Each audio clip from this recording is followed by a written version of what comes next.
అమెరికాకు చెందిన 80 ఏళ్ల క్రితం నాటి జలాంతర్గామి దక్షిణ చైనా సముద్రంలో కనుగొన్నారు. ఈ సబ్మెరైన్ ఇప్పటికీ చెక్కుచెదరకుండా ఉండడం గొప్ప విశేషం.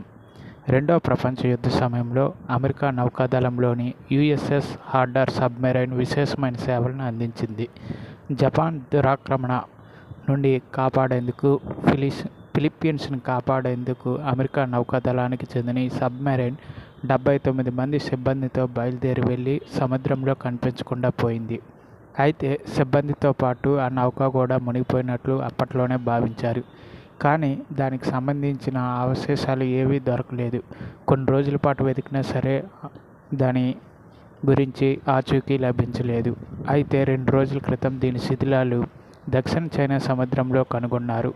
ఉత్తర ఫిలిప్పీన్స్ ద్వీపం లుజోనా నుంచి 3000 అడుగుల వద్ద ఈ సబ్మెరైన్ను గుర్తించారు.